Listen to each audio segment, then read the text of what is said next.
Você sabe como elaborar o perfil do seu cliente ideal? Isso é mesmo importante, você precisa saber? Eu sou o Carlos, esse é meu canal onde eu trago uma série de dicas bem práticas, né, de como você pode melhorar os seus resultados de vendas B2B. Bom, acho que já é de domínio comum, né, quando a gente está falando em estratégias, principalmente de conquistar novos clientes, escalar vendas, né, growth, né, que todo mundo fala growth, né, toda hora, que assim, acho que é um domínio comum que a gente precisa saber para quem a gente está vendendo. E não só para quem a gente está vendendo, mas também quem é o perfil ideal do cliente, né, que usam a sigla do ICP, né, Ideal Client Profile, como um ponto-chave. Agora é interessante porque toda vez que eu discuto isso com os meus clientes, né, eu vejo nos olhos deles uma preocupação, né? Nossa, Carla, a gente vai definir um perfil de cliente, então a gente vai tirar um monte de gente que poderia ser nosso cliente do nosso processo. Será que definir um perfil de cliente não vai fazer a gente perder a venda? Bom,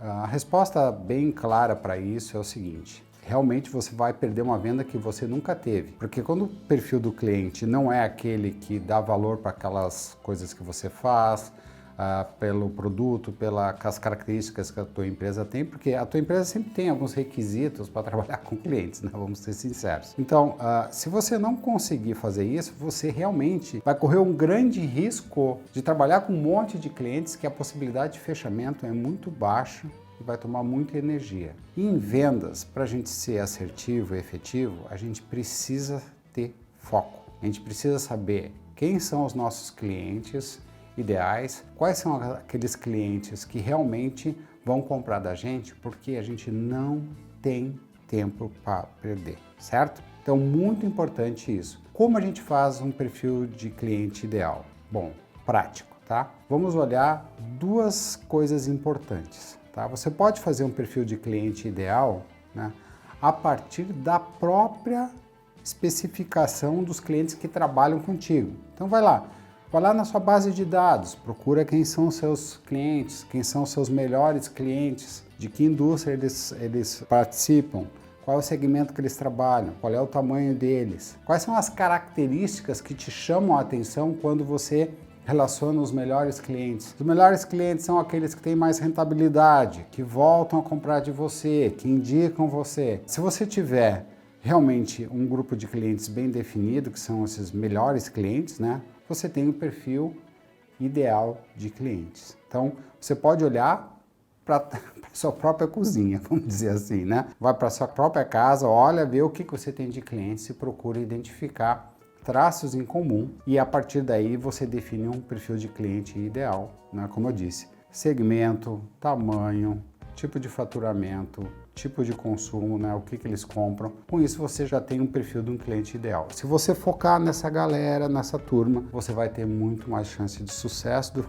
que ficar tentando para tudo que é lado. Toda vez, eu sempre insisto isso. Bem prático, não perca tempo com clientes que têm baixa chance de fazer negócio com você. Por quê? Esse tempo que você perde ali, você está deixando de investir naqueles clientes que têm maior potencial de fechamento. Né? Você precisa prospectar, precisa buscar clientes de forma inteligente. Agora, quando a gente fala em ICP, a gente tem essa maneira de olhar para dentro, né, para a cozinha da gente, como falei, olhar quem são os clientes e definir um perfil. Às vezes você não vai conseguir achar um perfil só, talvez você tenha que, né, fazer diversos perfis, né, que tenham coisas em comum para você poder, inclusive, fazer essa segmentação no teu processo de marketing, no teu processo de prospecção, né, seja ele outbound ou inbound, quais são as mensagens que você vai passar para esse grupo. Talvez não é um grupo só, não é um perfil de cliente. Ideal pode ser você descubra que tenha alguns perfis, não só um. A outra coisa que eu chamo muito a atenção é o seguinte: quando a gente está falando em perfil de cliente ideal, muitas vezes você está querendo mudar a tua estratégia, você está querendo buscar outros clientes, você está querendo entrar em outros segmentos, né?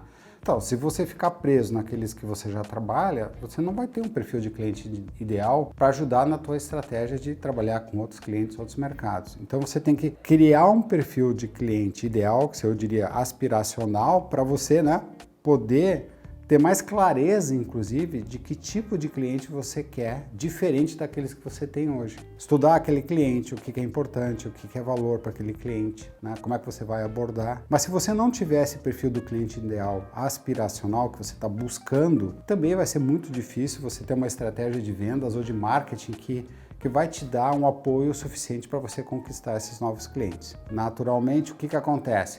Você está lá planejando, discutindo com o marketing qual é o perfil do cliente ideal, né? E você vai à luta, você vai a campo, você vai buscar. Então, esse perfil de cliente aspiracional, ele pode ser que ele tenha que ser, né, ajustado. A partir do momento que você vai para o mercado, a partir do momento que você vai buscando aquelas coisas, você vai identificando alguns traços que de repente você não identificou no planejamento inicial. Então é um processo que pode ser de ajuste, tá? Você pode ter um perfil de cliente ideal aspiracional, você pode ter o perfil de cliente que realmente compra de você, e aí com isso você tem uma ideia mais clara. Essa ideia é muito importante, gente, por causa dos vendedores. Os vendedores, né, eles precisam ter clareza do que eles vão atrás. Se eles não têm clareza do que vão atrás, eles vão atrás de tudo que é coisa que aparece pela frente. Perda de energia, perda de foco, perda de rentabilidade. Então por isso que é muito importante o cliente ideal estar bem definido. Além do cliente ideal, quando a gente está falando nisso, né, e quando a gente está falando em vendas B2B, o cliente ideal normalmente é a empresa que você está buscando. Mas dentro da empresa, né, você tem as pessoas que você precisa contactar. Então, você precisa, além do perfil do cliente ideal, você precisa ter muito claro quais são as personas-alvo. Mesmo exercício. Pegue os seus clientes atuais, vê quais são as pessoas, os cargos e as funções para criar as personas-alvo, né, do segmento que você atua. E se você tiver alguma coisa mais aspiracional, que são os clientes que você quer entrar, você também faz uma pesquisa, né, dentro daquelas empresas, usando o LinkedIn, outras ferramentas de dados, para realmente identificar mais claramente quais são as personas que você vai buscar, que você vai interagir. Isso é super, mega importante para marketing. Quando o marketing tem essas duas definições, qual é o tipo de cliente, empresa, e quais são as pessoas que você vai trabalhar, tudo fica mais fácil. Um jogo aqui entre nós que é muito difícil. Então, essas definições vão gerar muita produtividade para você e realmente vai direcionar toda a equipe de vendas para aquilo que vai trazer melhores resultados para a empresa.